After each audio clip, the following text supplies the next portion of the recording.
Hi, I'll be presenting on a group called Mentalgassi.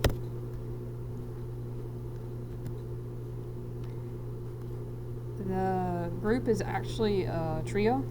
They are a creative German street artist group that covers urban objects with photographic wheat paste. They founded their group in 2006 and live and work in Berlin, Germany.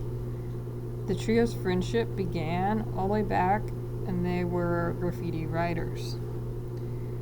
The three first met at school when they were 16. They worked together and experimented with graffiti, tagging trains, walls, and buildings. They had to, of course, stay on top of their game in order to keep away from authorities, since during the time, the local authorities had made it their goal to remove the artworks almost immediately after they were seen. Once the trio finished school, they began to experiment with image manipulation, printing, and photography, and looked for ways to apply them to three-dimensional objects. In 2007, their unique style of photographic portraiture began to appear. They placed large photographs of mostly the artist's friends and family on recycling bins. It was a brush with the law that had caused them to rethink what they would do as artists. Their new art could also be seen on street lamps, street furniture, lampposts, and railings. Their works regularly include elements of politics, such as political activism. Their most recent piece is in a pictorial show of solidarity with Fatima Hussein, who is a victim of the Yemeni justice system, and with well-known Russian dissenters. Right. This is one of the pieces by the Riot Project. It's in Berlin and was made in 2012. One of the pieces made by the trio is called Jeanette and Hendrik. It was made in 2019 and located in situ.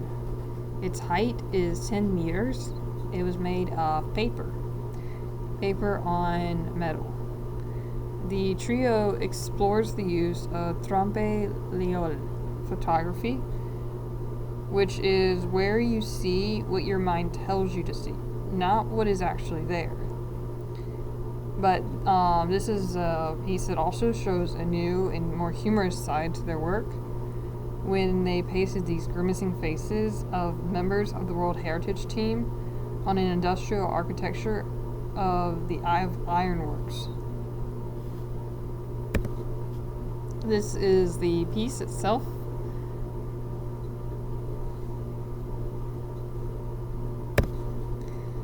The purpose of this group's work is to transform everyday objects into something unusual, and it creates surprising moments. The materials they use for their art are photography, paper and foil, scissors, glue, and a relevant location. Mentalgassi's artistic proposals are 100% urban, and through different techniques, they interact with the street objects to create forms and shapes that make a passerby smile. They combine photography, image manipulation, sculpting, and street art. They manipulate photographs and expose them around the cities of Europe, creating a connection between the public and them. For Mentalgassi, a successful project is the one that breathes life and monotonous existence and provokes interest and laughter. An example of such a piece is public intimacy, as seen in the photo. The aim of this project is to recreate the typical home atmosphere in the middle of the street. In this piece, you can see a phone booth that has been sort of turned into a shower. It has its own curtain which has little fishies on it. Another example is a metro station being changed to a living room with curtains and a carpet. Afterwards are a few more examples. So this one is one of the most clever works people consider one of the most clever works anyways. The name of this is Metalhead, and it was made in Berlin. Mentalgassi makes their work with methods that have the intent of communicating with their environment, such as this one right here, that perfectly balances with the location, creating what the group calls urban entertainment. This is one of the more famous pieces. The other one is Public Intimacy. And here are a few more that are considered very creative.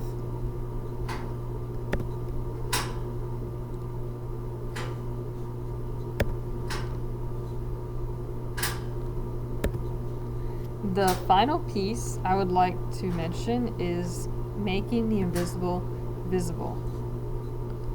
It was made by Mentalgassi and Amnesty UK in order to highlight the plight of Troy Davis, a 42-year-old man on death row in the United States of Georgia. Even though there were doubts concerning his conviction, he was on death row for 19 years. The project's aim to bring attention to the case of Troy Davis was done in such a unique way that it's just really fun to look at. And this is as you get more into view, more into focus of the piece, just how much of it, how different it looks. So there are two videos I want to show because they help with seeing the process of how these pieces were put together. The first shows this piece, and the second will show the process of another one of their pieces.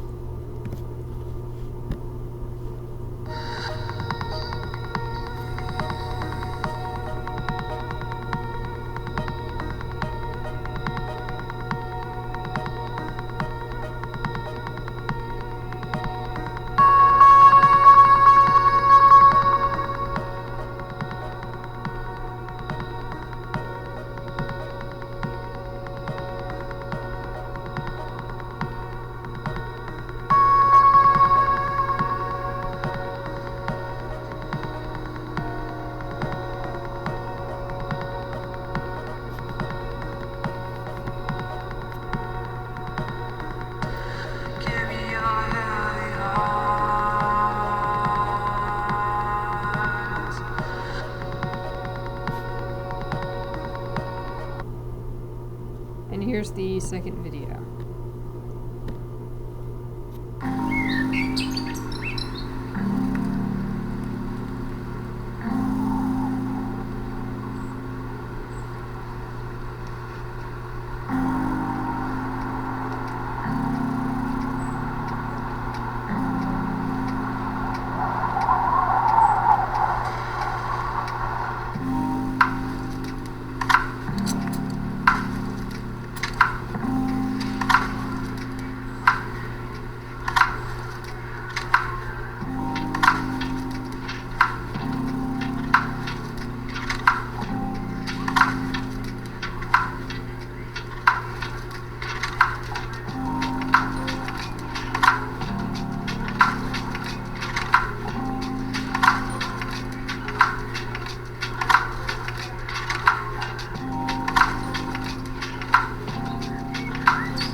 Thank you for watching.